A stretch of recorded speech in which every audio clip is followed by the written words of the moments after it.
최근 온타리오주 광역 토론토의 휘발유 가격이 급등했는데 이런 오름세가 이제 시작이라는 전망입니다.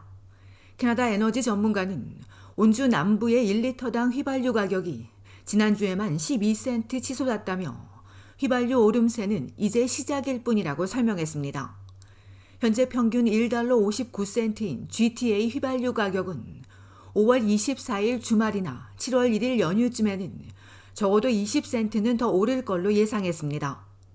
석유 가격이 배럴당 7에서 8달러 올라 리터당 10센트 정도 오를 것이고 4월 중순이면 값싼 겨울용 휘발유에서 더 비싼 여름용 연료 혼합으로 전환되면서 가격이 또 상승하게 됩니다. 여기에 연방 탄소세 인상도 가격 상승으로 이어집니다. 이 세 가지 요소만 감안하더라도 최소 20센트는 더 오를 것이고 연료 수요나 다른 요인 등에 따라 이보다 훨씬 더 상승할 수 있다고 덧붙였습니다. 이런 휘발유 가격 상승은 인플레이션 진전을 늦출 뿐만 아니라 서민들의 재정 압박을 가중시킬 위험이 있습니다. 휘발유 가격 상승세가 이어지거나 가속화될 경우 앞으로 몇 달 안에 금리 인하를 시작하려는 연방중앙은행의 계획에도 큰 차질이 생길 수 있습니다. 이미 전문가들은 휘발유 가격을 들며 2%대로 하락한 1월 인플레이션과 달리 2월 물가는 3%를 넘어설 것으로 예상했습니다. 여기에 더해 앞으로 몇 달 동안 3%대에서 내려가지 않을 것으로도 전망하고 있습니다. 한편 캐나다의 휘발유 가격은 미국의 재고 수준에 따라 크게 달라지며 재고에 심각한 문제가 발생하면 캐나다 가격도 큰 폭으로 상승하게 됩니다.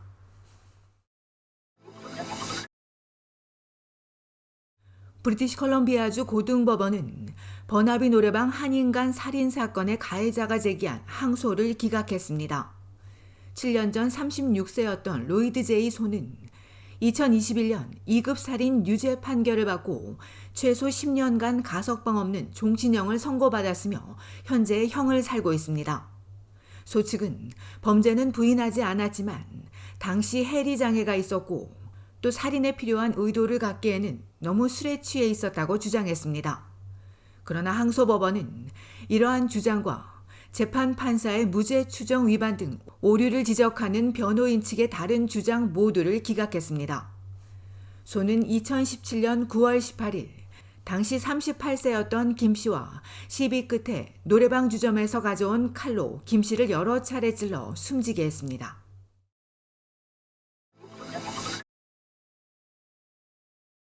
은행 직원들이 고객을 위해서가 아니라 판매 목표랑 달성을 위해 금융상품을 판매온 사실이 드러났습니다. 직원들은 고객에게 상품을 팔지 못하면 해고될 수 있다는 압박에 시달리며 심각한 스트레스를 받고 있다고 호소하고 있습니다. CBC 조사에 따르면 은행 직원들은 신용한도가 오른 것이 마치 특별한 일인 것처럼 말하며 라인 오브 크레딧이나 신용카드를 발급받도록 조언합니다. 연회비 없는 신용카드 사용자라면 첫 해는 무료라며 연회비가 있는 카드로 업그레이드하게 만듭니다. 라인 오브 크레딧이나 신용카드 발급을 통해 은행은 수익을 챙기지만 고객은 상환하기 어려운 심각한 빚더미에 내몰릴 수 있습니다. 계좌도 업그레이드를 제한하는데 일정 액수가 유지되지 않으면 수수료를 내야 하는 점은 알리지 않은 채 장점들만 부각합니다. 이처럼 비용이 많이 들거나 위험한 금융상품을 강매하는 건 고객이 필요해서가 아니라 판매량을 달성하기 위한 전략으로 일부 은행은 직원들의 이름과 이들의 판매 실적을 공개하기도 하는 것으로 알려졌습니다.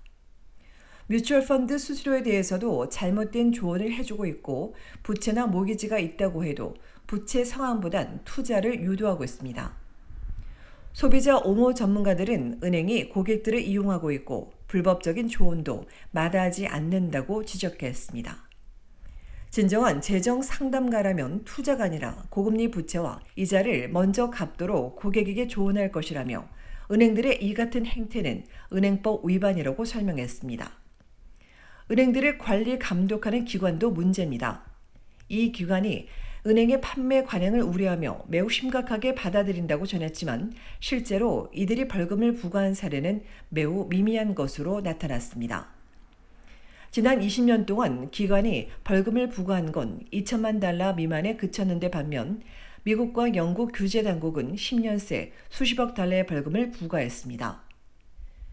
기관이 소비자를 보호하는 것이 아니라 은행을 보호하는 데 훨씬 더 관심이 커 보인다는 지적이 나올 수밖에 없습니다. 2018년 새 법안에 따라 은행은 소비자에게 적절한 상품이나 서비스를 제공해야 할 의무가 있고 허위 또는 오해 소지가 있는 정보를 제공하는 것은 허용되지 않고 있지만 이를 관리 감독하는 정부나 기관은 없습니다. 이에 소비자 옹호 전문가들은 당국이 정기적으로 예고 없이 은행들을 조사하고 위반 사항이 적발될 경우 처벌 수위도 강화해야 한다고 촉구했습니다.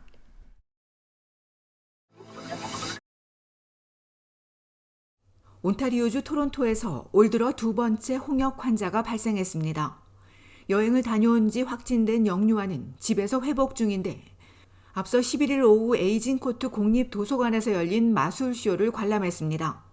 이에 토론토 보건당국은 이날 오후 1시에서 5시 30분 사이 이 쇼에 참석한 가정에서는 홍역 예방 접종 여부를 확인하고 4월 1일까지 증상을 모니터링해야 한다고 강조했습니다. 여 증상이 나타나면 직장이나 학교에 가지 말고 치료받아야 한다고 덧붙였습니다.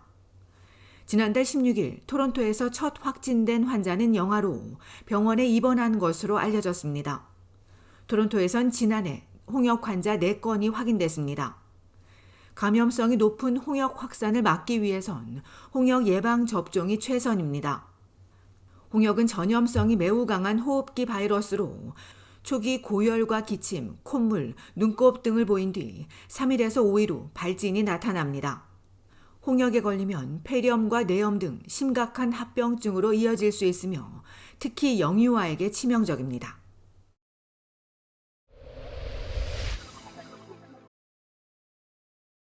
온타리오주 토론토 경찰이 토론토 대학 기숙사에서 여학생을 몰래 촬영해온 몰카범을 붙잡았습니다.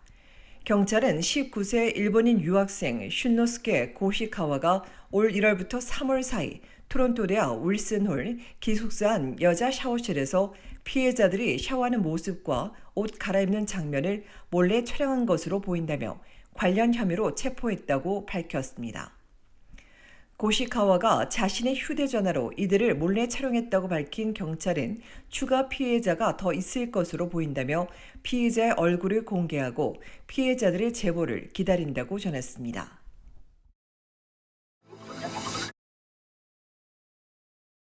온타리오주 토론토 경찰이 지난주 놀스용 덤밀스 지하철역에서 70대 남성을 밀어 넘어뜨린 남성 용의자를 공개 수배했습니다. 경찰에 따르면 용의자는 지난주 수요일 밤 덤밀스역 종점에서 하차한 71세 남성을 두 손으로 밀쳐 넘어뜨렸으며 이 사고로 바닥에 머리를 부딪혀 크게 다친 피해자는 중상을 입고 병원으로 이송됐습니다. 범행 동기 등을 조사 중인 경찰은 범행 당시 짙은색 야구 모자와 왼쪽 팔에 오렌지 또는 빨간색 줄무늬가 있는 스웨터, 밝은색 청바지, 짙은 갈색 신발을 신고 수염을 기른 용의자를 찾고 있다고 밝혔습니다.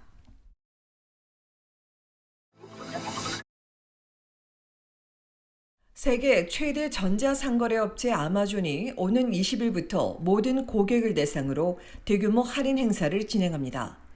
20일부터 25일까지 6일 동안 진행되는 봄맞이 대규모 할인 행사는 이번이 처음으로 가전제품과 유아용품은 이전보다 더 큰 폭으로 할인되고 뷰티 제품과 스포츠, 야외용품은 최대 50%, 가정용품과 봄 의류, 전자제품은 최대 40%까지 할인될 것으로 알려졌습니다. 이 기간 프라임 회원에게 무료 배송 서비스가 제공되고 비회원의 경우도 $35 이상 구매할 경우 무료 배송이 제공됩니다. 한편 2015년 이후 여름과 가을에 유료 회원들을 대상으로 프라임데이를 진행해온 아마존은 지난해 7월 프라임데이 행사에서 역대 가장 많은 판매 실적을 올린 바 있습니다.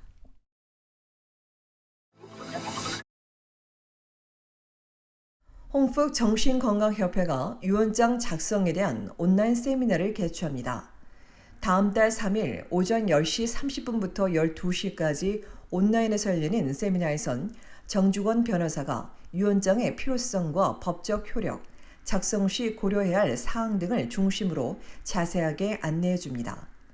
육대학 오스쿨 로스쿨을 졸업한 정 변호사는 토론토 총영사관의 형법, 민사법 분야 자문 변호사를 역임했고 2010년부터 현재까지 박앤정 로펌에서 부동산법과 회사법, 상속법을 전문으로 활동하고 있습니다.